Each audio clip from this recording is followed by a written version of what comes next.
Hi, welcome to the second in a series on reefs. We covered microbialites last time, best fossils ever. Now we're going to look at the other really common reef critters you find through time, the corals and the sponges. Lots of other things make reefs, but we'll get to those later. And because there's no other time to do it, we're going to talk about algae this week as well. And that's what we'll be looking at in class. And so here we're seeing the geological time scale. And what I want to do is show you a really quick version of what the dominance of reefs look like through geologic time. So looking at the geological time scale, and again, this is a rough thing. What we see is that stromatolites from last week, they dominate the Precambrian, this squiggly line, because it's billions, I mean, literally billions of years into the earliest Cambrian. And then we see sponges, particularly the archaeocyath sponges. And then stromatolites come back in. That's actually what I studied for my PhD, kind of into that one. And then that's the stromatolites dominate the upper part of the Cambrian, then the earliest Ordovician time. And then soon after that, different kinds of sponges, the anthospedellid sponges, you find them really all over the place in the Ordovician, but then the corals come in. And I wrote corals T plus R. And what I mean by that is tabulate and rugosine corals. And they're the only ones you find in the Paleozoic. And then there's some brief bits where you see lots and lots of sponges, like in the Devonian. You find a lot of sticky looking sponges, and you find stromatoporoids, these dome things. And there's other times of sponges too. I can't hit them all right now. But the big thing is that those little crosses on the chart show major extinctions. And sometimes, even though it's a major extinction, it's like if you squint, things kind of look the same before and after. It's like seeing two different plays. And so they're still actors, but the actors change, but they're doing similar things. But that big cross there at the end of the Permian, that's a big one. That was the biggest extinction of all time. And corals, the tabulates and rugosins, totally, completely disappear. And right in the base of the Triassic, sponges take over for a little bit, but then we see a new kind of coral, which leads a question, where did the new coral come from if all the other ones went extinct? Bigger question that I can deal with. Those are the SCL or scleractinian corals. So with the geological picture out of the way, here's what we're going to talk about today. Sponges, which are the phylum Porifera, corals, which are one group of the phylum Cnidaria, CN Cnidaria. I don't know. And then we're also going to talk about the algae. Now, I'm trying to keep these videos shorter, listening to you. And so I'm only going to cover, to me, like the most critical thing. And I'm missing so much. It's going to so offend people that study these things. There's amazing stuff on biology going on, and the ecology is amazing. And corals and sponges are really well studied because of two things. They're what we call in situ fossils, meaning that we often find them where they were living, broken apart too, but we find them where they were living so we can really map out ecosystems. And the other thing, because they tend to make really resistant skeletons, although pretty diverse skeletons, they leave an amazing fossil record. And so they're pretty well studied, and we can sure get a lot out of them. But I'm not going to go through all that today. What I wanted to tell you is like the key things. And so let's start first with the sponges. Now, looking at sponges, sponges are essentially, you used to call them parametazoans or parazoans because they're kind of animals, they're kind of not. I mean, they eat things, they're organized, but it's not like we think of most animals with tissues and organs and things like that. It's basically a bunch of unique cells that come together for a sole purpose. And then those cells have to live together in something, some giant pile of goo. And some are piles of goo.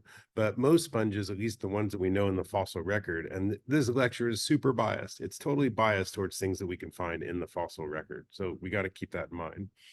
But it's the little scaffolding that holds all of those that goo together and places for all those cells to live. That's how we best think we can define sponges as class Porifera, is based on those spicules.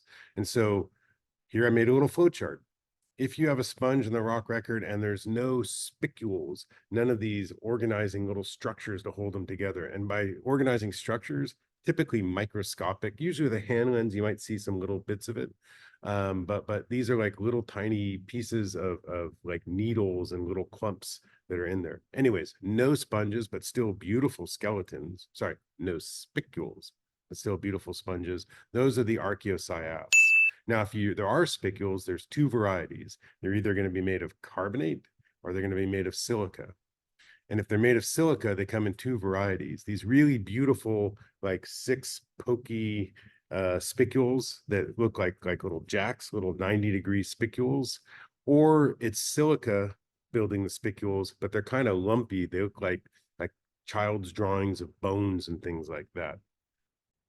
And so with the names for these different groups are calcarea for the calcareous ones, Demospongia for the ones that have kind of knobby spicules. You can't see it on this, but here's a modern sponge. This is a demosponge. If we looked at this under the microscope, we'd have really knobby spicules.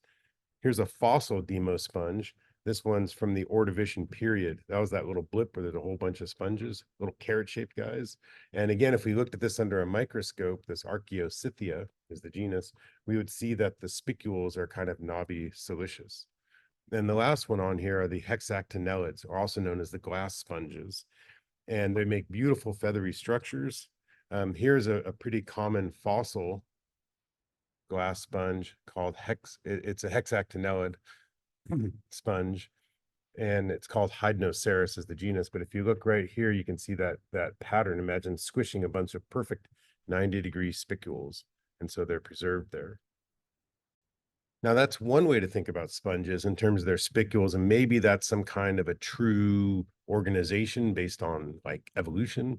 But folks that work on sponges, another way we look at this, and I was introduced this by the work of Rachel Wood, who's brilliant in her writings, is on thinking about kind of how the overall shape of the skeleton, not the spicule, but how it lives, which isn't probably related to evolution, but it's sort of linked by you kind of form in the same forms.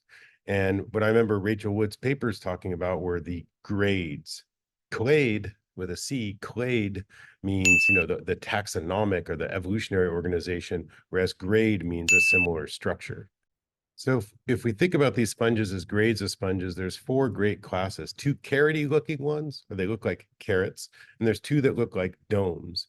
And they all have little spots on them, which I'll get to in a second. And so the first one we see up here in the upper part, that is an archaeocyath sponge. And the cool thing about archaeocyaths, they happen to also be a clade, but they are only in the earliest Cambrian. So if you find one, you know exactly how old you are, extra bonus. Then we have this one that looks like a stack of sesame seed bagels. Just saying that made me really, really want a sesame seed bagel right now. These are known as sphinctozoan sponges. And at least where I've seen them is the Silurian and the Devonian, but we find them in other times as well. And then the two domes, one of them looks a lot like a stromatolite. And people have sent these to me to identify as stromatolites, but they're not. They're sponges, but they're layered like a stromatolite. And they are stromatoporoids, layered with holes. And the other one are catetid sponges, which for a long time they thought were kind of coral, but they're actually made of lots of what look like little drinking straws. Again, not the actual range, but in my brain as a geologist, I think about these stromatoporoids being most common in the Silurian and really the Devonian periods. And catetids, I tend to find those in the Carboniferous into the Permian period. Now, the reason why I drew the little dots on there that look like those sesame seeds is because I wanted to remind myself to talk about pores. Now, what I've just drawn on the board here is essentially think of it like an oil filter if you've ever put one on a car. The way filters work, and I just think of oil filters, is that they have a one big hole so all the fluid can go in and then it gets squirted out the tiny holes. Or if you want better pressure, the opposite. You use that big hole to suck oil or water through and then use lots of little holes that connect through tubes to pull it through. And the way that we use a filter for is to trap all the crud that's in the fluids. But a sponge, what they do is they line those little holes with all the little critters they could eat, the microscopic bits. And so as the water and other ones are beating their flagella to draw the water through. So the water goes in through these little holes and out through the big holes. And those little holes are called ostia, and that big hole is called the osculum. Now, how do you make a better filter? How you make a better sponge? It's pretty easy. You don't want to make it bigger, like, oh, I'm just going to be bigger. Well, that takes energy and resources. Be the same size, be the same volume, but increase your surface area. If you do that, you have more surface to feed off of. And the way you do that is you can take that bag and poke it on the side and make bags that go in, because each of those bags are going to have lots of little holes on them. And so now you've increased your surface area by poking it. And that's what it looks like. Now, how do we make it even better? I have an idea. Poke it more. Take all of those little bags and poke them even more. Voila. So we can also divide sponges into whether they're a bag, bags in a bag, or bags in a bag in a bag. And those are the three kinds of sponges. There's fancier names for them too, but we'll just think about them as bags, bags in a bag, and bags in a bag in a bag. Maybe one day they'll evolve bags in a bags in a bags in a bag. We'll have to wait and see. All right, now that sponges are out of the way, let's move on to corals. And the trick with corals is, as I mentioned, that there's these ones that you find in the Paleozoic, tabulates and rugosins, and then there's a big extinction, and then you find one scleractinian. And so the key thing I want to get out of this lecture, because again, if you were just watching this and you're like, this nutball isn't saying anything, that's because in my class, I give them loads of handouts and notes and kind of everything you would need to know. And if you want those handouts, just find me on the interwebs. I'm at California State University, Chico, and just ask me. I'm happy to share the same notes that I give the class. And maybe later I'll even make a link and then people can just click on that. I'll do that at some point. But for now, let's just get to the nitty-gritty about corals. So if you want to understand corals, we got to get out just a couple key skeletal, I just made up a word, a couple key elements of the skeleton, the skelementals of the corals. All right, so as it said over there, corals are part of this phylum Cnidaria. And all cnidarians, which include not just corals, things that we think are kind of like corals, what we call octocorals or fire corals, but also sea anemones and jellyfish. And they're all linked together in one phylum because they have these stinging cells called nematocysts. And so that's what makes them all one phylum. There's some other weird things too. They have got a radial symmetry. They also have a mouth and a gut and no anus. So you don't want to kiss a jellyfish because of the stinging cells that could sting your face. So imagine a baby coral's here floating. Hey, it just looks like it's jellyfish friends. It settles on the ground. Now it looks just like its sea anemone brothers and sisters. And then it starts to grow a skeleton around it. It's that skeleton is what gets preserved in the fossil record. It's really rare to get these other guys preserved. So if we open up one of these fossil corals, the typical form, if it's just one, and by the way, the juicy thing that's missing there, that's the polyp. And so if there was no polyp preserved in the fossil record, and we just find that one coral, one of those tubes is called a corallite. And it's not always there, but it's common to find a series of plates that are on the top that the polyp was sitting on, and those are referred to as septa. Septa are going to be key. And if you open it up on the side, you might find these horizontal lines, these tables, which are called tabulae. Septa, tabulae are really keys for identifying the different corals. And then looking down through the top of that, that's the calyx, or if there are multiple calyces. And I wanted to go easy, so I just drew one, but I could just as easily have drawn a colony of these corals, because that's really easy to do, because corals, although they're animals, they do sex to make babies, but they can also asexually bud and just clone themselves and make more and more and more of themselves once they settle. And so corals are found as individual solitary corals and as colonial corals. Now let's get to the nitty gritty. Right. So if we want to try to figure out how, if you find a fossil, how to tell apart scleractinians, I didn't want to write it all out, scleractinians from tabulates, tabulata, or rugosins. First question is, well, is the fossil, is it just one corallite? Is it a solitary, or is it colonial? And that's the first way to kind of break these groups apart, because scleractinian and rugosin corals are found as both solitary and colonial, and tabulates are colonial. The second thing, and this is what's really cool, and I can't do a great justice of this on the interwebs, you just have to look at the fossils in your hands. But when you look down into that corallite at the septa, They're really, really distinctly different between these three groups. And then, of course, you can break down into the finer species and all that kind of stuff, but major differences. First of all, the septa of tabulates, they're not there or they're barely there. Most tabulate corals just have a hole through the center. So there's a cartoon of some different kinds of tabulate. One I cheated and put a few little tiny septa things. Sometimes if those, because it's colonial, if you push a bunch of circles together, they become hexagonal, like the common genus Favosites. But that's some examples of tabulate corals. And then I'm going to cheat a little bit and make this smaller, because one of the key things for telling them apart is that tabulate corals also have really small correlates, typically measured in like millimeters, whereas scleractinian and rugose are on the order of like centimeters. Now, there's no easy way to say this. I just have to, well, there's an easy way to say it. There's not an easy way to understand it.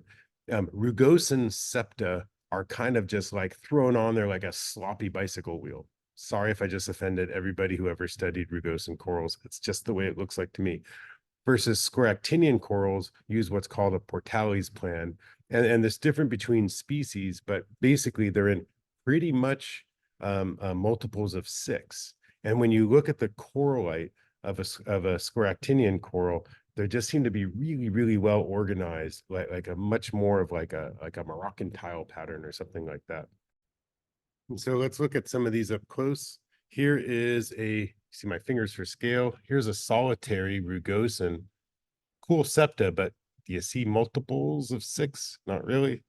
Here is a colonial rugose, kind of same deal. It's like lots of them.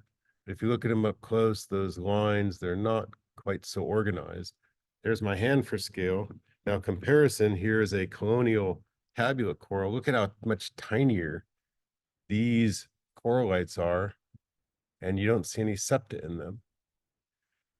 And I just looked around and I can't find a modern coral in here, so we use the magic of the interwebs to give you a picture so you can see how nice looking those septa are. Alrighty, now the final thing I want to talk about in this video is algae, just because there's no other time to talk about it. They don't make reefs really, although they can, and actually certain ones, because they skeletonize, can make pretty large grounds. But the bottom line is algae are not animals, they're a plant. They're a multicellular, they're a eukaryotic plant. They harvest light. And the different groupings of them really we are defined, it's complicated for this kind of video, but pigments, it has to do with what kind of light they can harvest. And really what that means is that they're in the water. And so as light goes through the water, it loses energy. And so the light color, or what energy can be harvested by these algae, changes with water depth. And so we can define the algae into the different groups by color, by the colors that they look like, and which have to do also with water depth of where they live. And so there's the algae that we're interested in the fossil record are the brown algae, the phaeophytes, the green algae, the chlorophytes, or the red algae, the rhodophytes. Do not say blue-green algae. Bad. That's the old name for cyanobacteria, and they're bacteria, they're not algae. So no more cyanobacteria. No more blue-green algae. If you try to sell me like blue-green algae powder for my coffee, I'm not going to take it because there is no such thing as blue-green algae. Okay, so with these algae, now the brown algae, these are like the modern kelp. They don't really leave much of a fossil record, so we'll ignore those. But green algae and red algae do tend to make really strong calcium carbonate skeletons. Here's an example. It's actually, to be honest, not that old. It's Holocene. It's from the Bahamas. I collected it and I cut it open. It has this beautiful skeletal looking structure.